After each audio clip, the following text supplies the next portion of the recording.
Hi Stingrays, I'm going to read you chapter 1 of The Goldfish Boy by Lisa Thompson. Chapter 21, Old Nina's Lamp. Dad poked his head around my door at 10:23 p.m.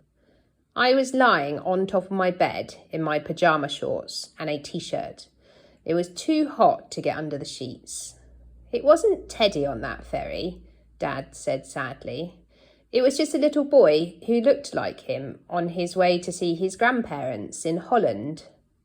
Well, that's good, isn't it? I said, pushing myself up onto my elbows. If it was him, he could have been anywhere by now. Dad didn't look so sure. He could still be anywhere. Anyway, try not to think about it and get a good night's sleep. Okay, he turned to go. Dad, can I ask you something? He took a couple of steps into my room. You know old Nina, why does she have that lamp on her window all the time? Dad rubbed his chin. Well, that's a sad story, actually. Really sad. He perched himself on the edge of my desk, and I lay back and looked up at the wallpaper lion as I concentrated on his voice. A long time ago, when Nina wasn't very old, she went on holiday to Norfolk with her husband, the vicar, and their son, Michael. He was 11 years old at the time. I looked at him. A son? I didn't know she had a son. Dad nodded. That must be the boy, Jake, and I had seen in the photos on her hallway wall on that Halloween. I'd been going to the same cottage every year since Michael had been born, spending a week by the sea. On the third day of this particular trip, they settled themselves on one of the beaches, and Michael held off on the long walk to the sea. Norfolk is very flat, you know, and at low tide, the sea can roll away so far that it disappears from view. So Nina and the vicar knew their son would be gone for a while.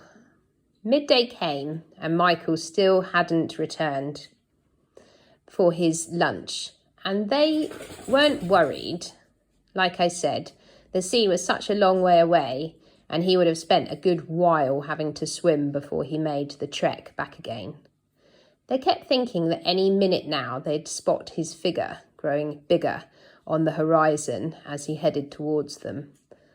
Another hour passed, and then another, and then the sea began to rumble in.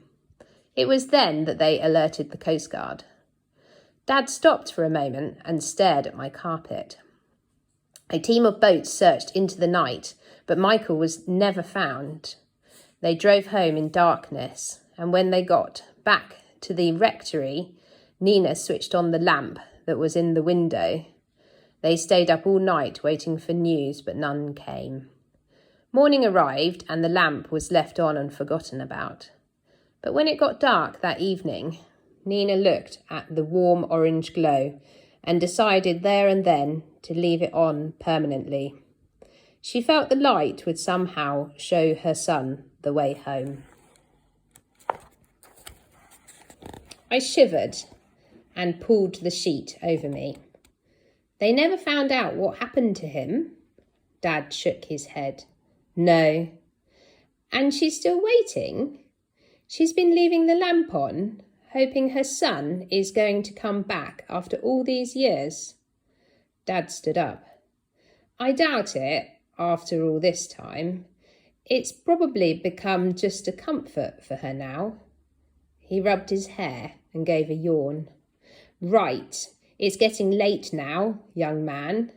You'd better get some sleep. He walked out of my room and went to close the door. Can you leave it open tonight? Please, Dad. Sure, he said, and he pushed the door a little wider. I rolled over and closed my eyes, but all I could see was the face of the boy with the freckles in the photo in old Nina's hallway. I imagined his wet feet paddling along the pavement and pictured him standing in front of the old black door in his sodden swimming shorts, dripping seawater on the path. He'd banged the heavy knocker, a puddle circling around him as he waited on the step. Old Nina would open the door and scream in delight as she threw her arms around him. She'd usher him inside and wrap him in a towel and a warm blanket. "Sorry, Mum, that took a bit longer than I expected." His mum would hold her hands and her face as she stood, mesmerised by the glorious boy standing in front of her. "You're back," she'd cry. "You've come back to me at last." And all because she'd kept the orange lamp burning bright to guide him home.